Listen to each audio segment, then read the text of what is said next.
Alors mes amis, vous arrive-t-il de traverser votre vie où vous avez l'impression que rien ne marche pour vous?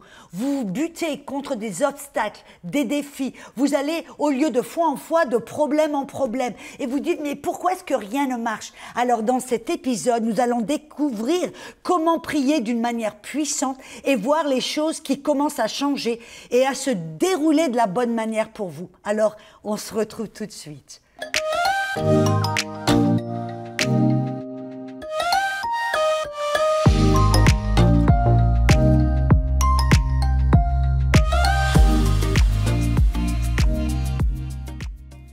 Bonjour à vous tous, vous toutes, j'espère que vous passez une excellente journée et bienvenue à la zone Rapha où nous parlons de la guérison et nous parlons du Saint-Esprit. Vous savez qu'on a un besoin impératif d'être rempli, on l'a vu l'émission précédente, d'être rempli continuellement du Saint-Esprit. Ce n'est pas simplement une expérience initiale, quelque chose que l'on a vécu un jour quand on a reçu le baptême dans le Saint-Esprit, mais Paul nous encourage, il nous dit même prenez garde car les jours seront mauvais et soyez continuellement remplis du Saint-Esprit. Il a dit, ne soyez pas enivrés de vin, mais remplis du Saint-Esprit. Donc, nous devons vraiment faire attention et être des personnes qui, d'une manière intentionnelle, tous les jours, parlent en langue, prient en langue, loue le Seigneur, adore le Seigneur. Vous n'avez pas besoin d'être à l'église pour le faire. J'irai même un peu plus loin, vous devez le faire chez vous, toute seule. Quand personne ne vous voit et ne vous écoute, ça sera encore plus puissant. Amen. Et la belle chose, prier en langue, c'est que vous pouvez être n'importe où, n'importe quand, et vous pouvez le faire vraiment chuchoter en autre langue. Voyez là maintenant, je suis en train de prier en langue et vous ne m'entendez pas, n'est-ce pas? Alléluia. Ça veut dire que vous pouvez être dans le métro, vous pouvez être au boulot, derrière votre ordinateur alors que vous travaillez, et puis prier en langue et faire deux choses en même temps. Et donc là, c'est quelque chose de puissant. Et je veux vraiment vous montrer que Jésus nous en a parlé à plusieurs reprises. Et il nous a dit qu'il allait nous donner un autre consolateur pour être en nous éternellement. Amen. Et il lui a même dit, avant de repartir, il est avantageux pour vous que je m'en aille. Et vous dites, mais qu'est-ce qui serait plus avantageux que de vivre dans la chair avec Jésus? Eh bien, apparemment, Jésus savait que d'avoir le baptême dans le Saint-Esprit, d'être rempli de la puissance du Saint-Esprit et de parler en autre langue serait bien plus puissant, bien avantageux que d'être avec Jésus, de marcher avec Jésus. Parce que vous savez, la vérité, c'est que les disciples vivaient avec Jésus, ils ont vécu avec lui pendant 3 ans et demi. Quand ils avaient une question, ils allaient vers Jésus, il la lui posait. Quand ils avaient un besoin, alors c'était Jésus qui allait satisfaire ce besoin. Quand ils avaient un défi, c'était Jésus qui allait résoudre le problème. Mais il était seulement, êtes-vous d'accord, à un seul endroit, à un seul moment, et il était limité. Il a même dit, le temps vient où je ne serai plus là, et on doit travailler tant qu'il est jour. Amen. Je crois que c'est dans Jean 9 ou Jean 10, où Jésus était conscient qu'il était limité avec le temps, qu'il avait seulement 3 ans et demi à passer sur la terre, et qu'il ne pouvait être ou en Judée, ou en Samarie, ou en Galilée. Il ne pouvait pas être partout au même moment. Mais le Saint-Esprit, lui, qui demeure en nous éternellement, est omniprésent. Ça veut dire qu'il est partout au même moment. Il est ici, là, sur le plateau. Il est quelque part, il est en Chine, en Russie, en Arabie, en Afrique, en Europe. Il est partout. Dans votre maison, alléluia. Chez vous, en vous, il est partout. Amen. On ne peut pas échapper à la présence du Saint-Esprit. Vous voyez, je me rappelle même de quelque chose de puissant et le Saint-Esprit me le rappelle. que quand mon mari il a grandi dans une famille chrétienne, il était à l'église quand il est tout bébé, amen, et puis il a reçu le Saint-Esprit, le baptême dans le Saint-Esprit à l'âge de 13 ans, dans un groupe de jeunes, dans un camp de jeunes. Mais plus tard, de l'âge, je crois que c'était de l'âge de 20 ans jusqu'à l'âge ou de l'âge de 19 ans jusqu'à l'âge de 28 ans ou 29 ans, comme il dit, il a pris un congé de Dieu. Et il est retourné dans le monde. Mais vous savez qu'est-ce qu'il me dit? Même quand il était dans les boîtes de nuit, dans les clubs, dans les bars, il dit la présence du Saint-Esprit était sur lui si forte qu'il commençait à trembler. Et il devait prendre des cachets, il devait prendre de la drogue et boire pour se calmer. Et même là, il prêchait l'évangile. Vous voyez, la puissance du Saint-Esprit qu'il avait reçue à l'âge de 13 ans ne l'avait pas quitté, était toujours là. Oh, et c'est tellement puissant. Et je sais que c'est l'Esprit de grâce, le Saint-Esprit, qui l'a attiré à nouveau à revenir à l'Église. Amen. Et à se reconnecter avec Dieu. Amen. Dans sa relation. Et là, aujourd'hui, je voulais continuer à parler d'être rempli du Saint-Esprit. On a vu l'épisode précédent qu'on peut le faire en louant Dieu, en priant notre langue. Et prier en notre langue est tellement puissant. Et vous savez, pourquoi est-ce que Dieu, dans sa sagesse infinie, a vu nécessaire que vous et moi, nous parlions un langage que l'on ne peut pas comprendre, à moins d'avoir l'interprétation, ce qu'on voit dans 1 Corinthiens 14, verset 15. Sinon, on prie en langue, et pour nous, c'est des mystères. Et c'est intéressant que dans 1 Corinthiens, amen, chapitre 14, dans le verset, je crois, 2, il dit que quand quelqu'un prie en langue, il ne prie pas à l'homme car personne ne le comprend, mais en l'esprit, il prie des mystères. C'est vrai que c'est des mystères pour nous, amen, mais ce n'est pas des mystères pour Dieu. On peut parler directement à Dieu quand on prie en notre langue. C'est comme si on priait en langue morse. Vous savez qu'est-ce que c'est le morse? Le morse, c'est par exemple pendant la Seconde Guerre mondiale, quand les Français voulaient communiquer avec les Britanniques, les Anglais, ils envoyaient des messages radio en morse qui étaient comme du...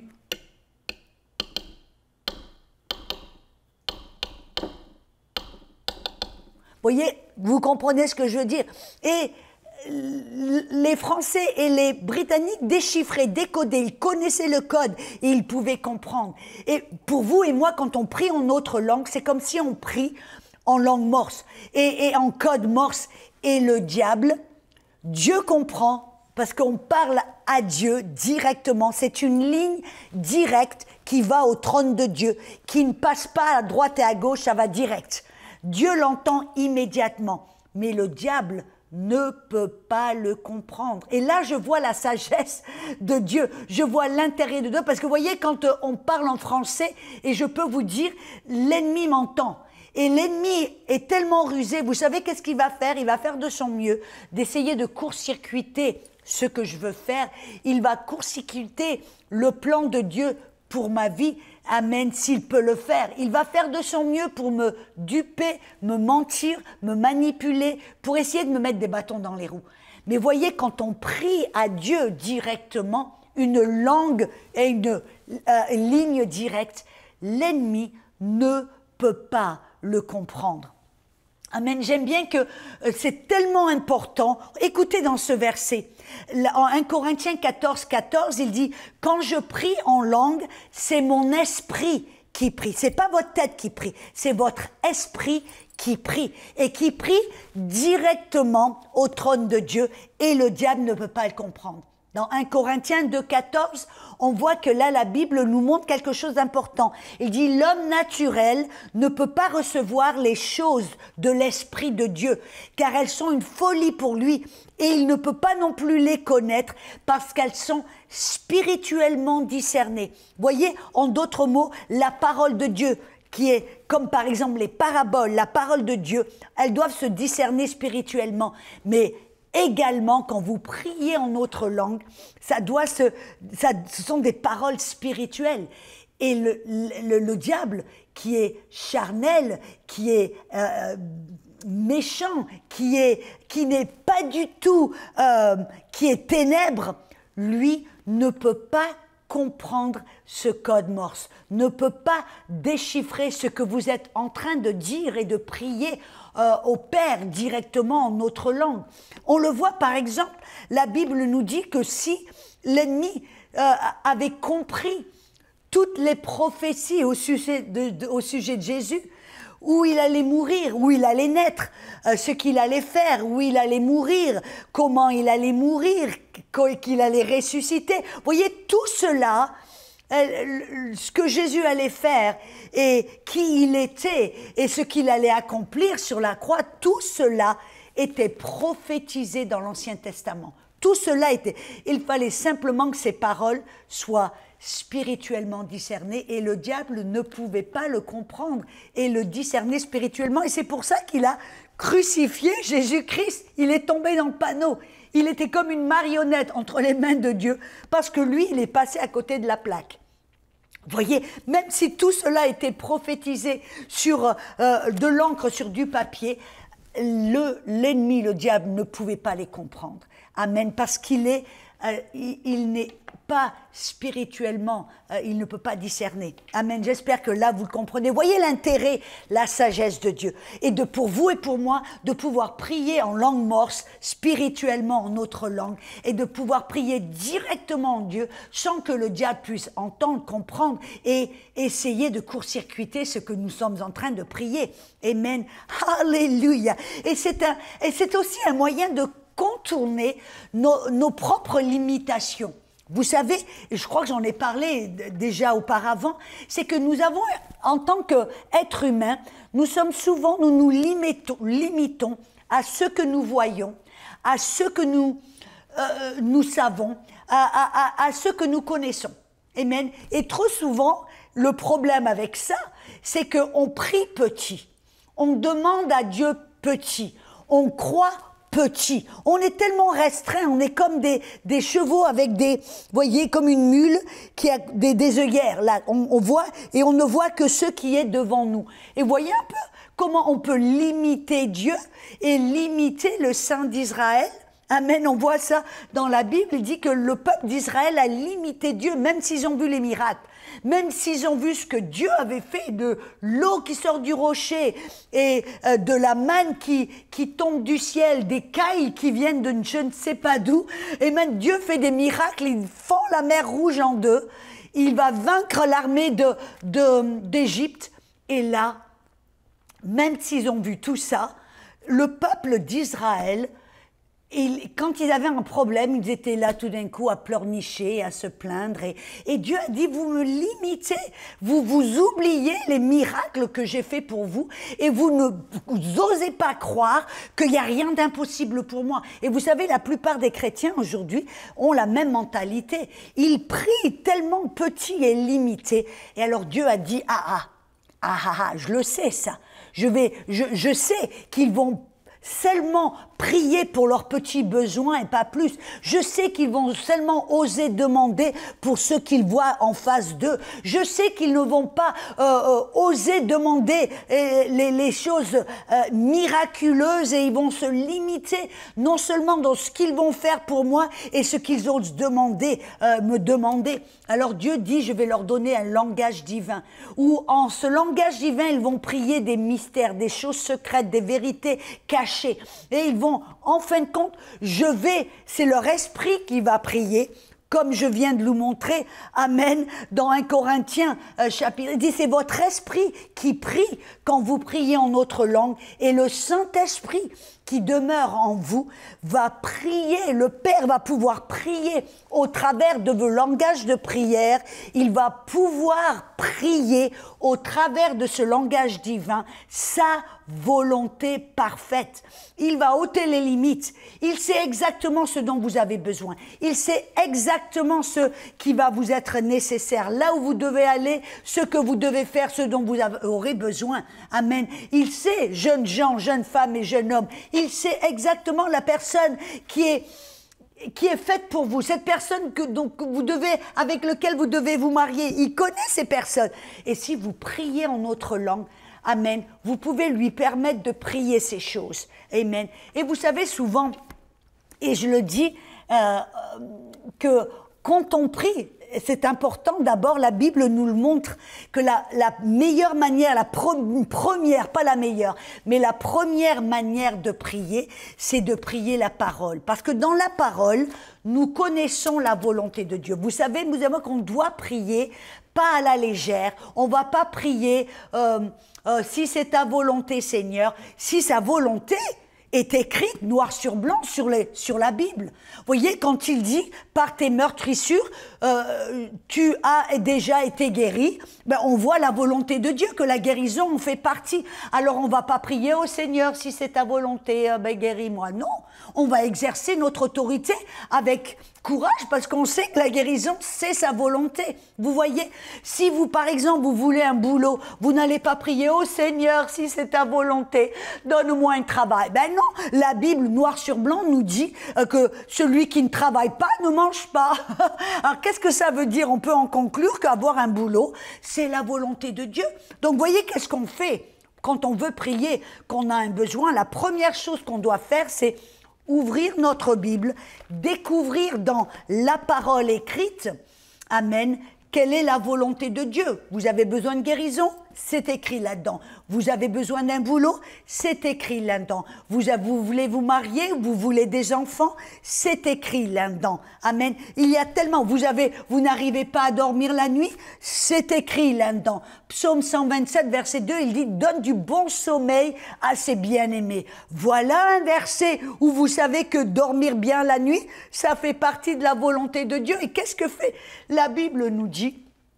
Dans 1 Jean chapitre 5, verset 14, il dit que si nous prions selon la volonté de Dieu, et je rajoute qui est sa parole, Dieu nous entend. Et s'il nous entend, nous avons la pétition que nous lui demandons.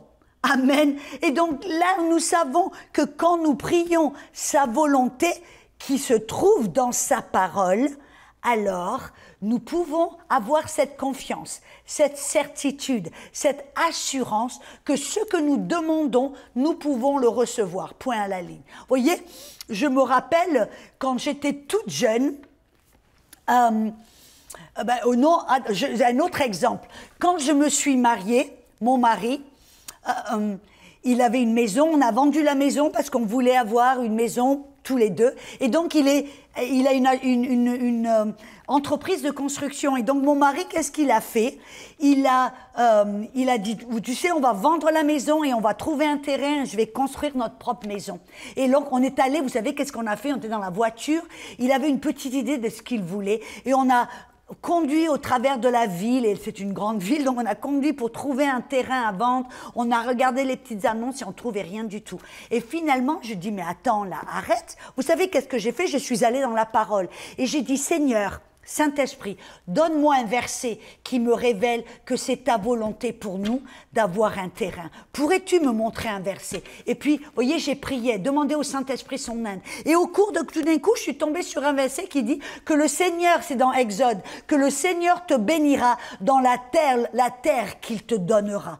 Et j'ai dit, ah, voilà, noir sur blanc, tu me dis que c'est OK pour moi d'avoir un terrain où on peut construire une maison. Alors merci, j'ai pris ce verset, je l'ai mis sur un bout de papier en grand, je l'ai mis sur mon miroir, je l'ai mis dans différents endroits de ma maison pour regarder ce verset que le Saint-Esprit m'avait donné. Et là, j'avais la foi. J'ai dit, merci Seigneur que tu vas me donner un terrain. Et vous savez, dans les 2 semaines ou 3 qui ont suivi, d'une manière surnaturelle, le Saint-Esprit m'a dirigé exactement sur ce terrain qui était à vendre. Et quand j'ai appelé mon mari et qu'on a regardé ce terrain ensemble, il me dit, oh là là Audrey, c'est exactement ce que j'ai vu quand j'étais tout jeune. J'ai une vision du terrain où j'allais construire ma maison. Eh bien voilà.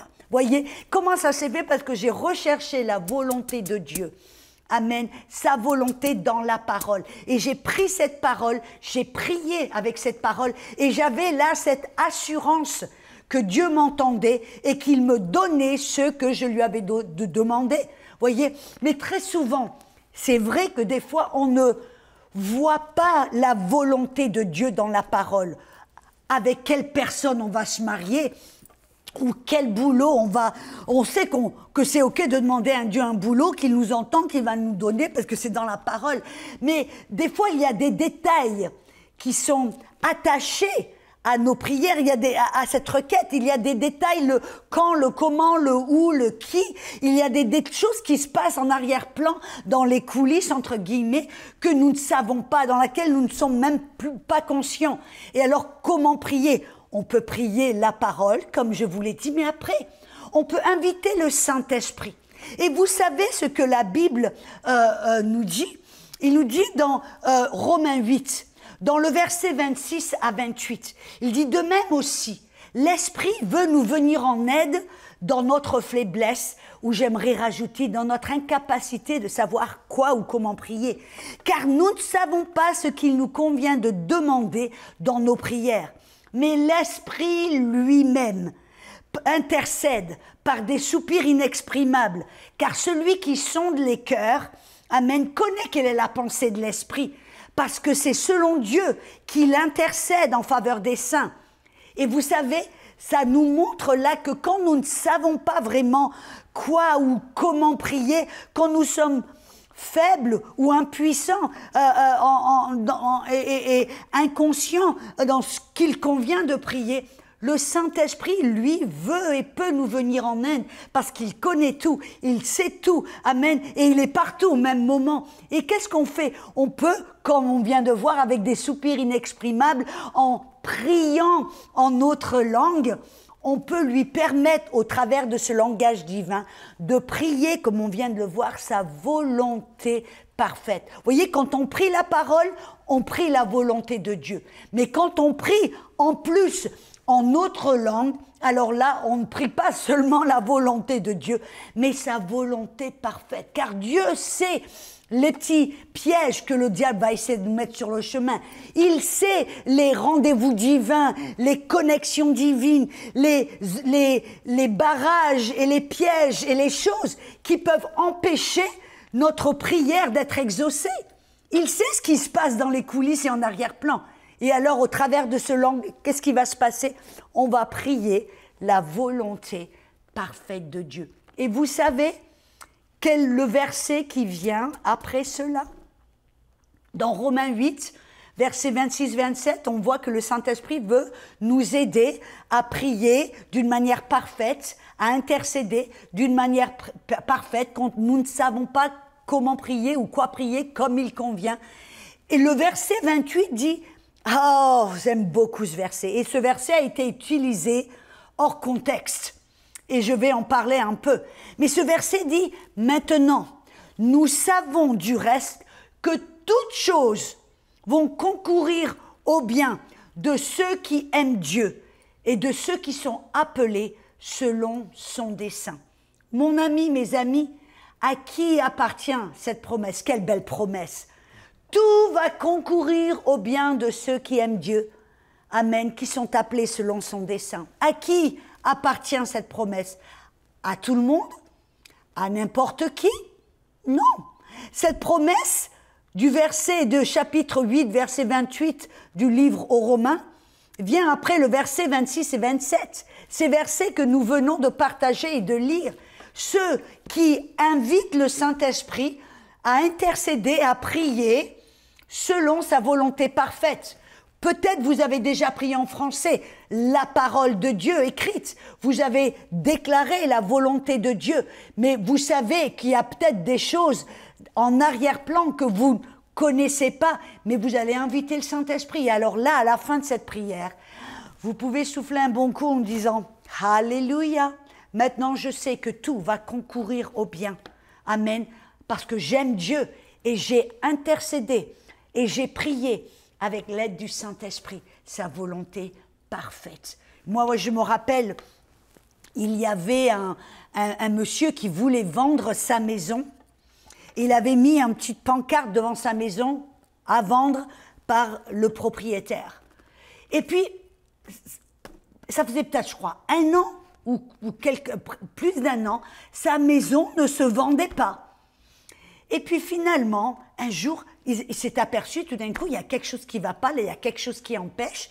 Sa maison ne se vend pas. Il a commencé à prier, à déclarer la parole. Et puis, il a prié en autre langue. Il a dit, Seigneur, je te remercie que ma maison va se vendre. Et puis, il a commencé au nom de Jésus. Seigneur, s'il y a toute attaque, s'il y a toute chose, obstacle, Seigneur, je te remercie. Et il a prié en langue. Amen. Et à la fin, il a dit, merci Seigneur, tout concourt pour mon bien. Amen. Et vous savez que j'étais dans les jours ou la semaine qui a suivi, quelqu'un frappe à sa porte en lui disant, monsieur, je veux acheter votre maison. Il lui dit, ah, alléluia. Et donc, finalement, il a acheté la maison cash en espèces. Waouh! Et alors qu'ils étaient là autour de la table, avec le notaire et les personnes qui étaient impliquées, ils rentrent dans une discussion et ce monsieur lui dit, c'est vous savez, depuis le jour où vous avez mis la pancarte là devant pour vendre par propriétaire, j'ai dit à ma femme, ça c'est ma maison.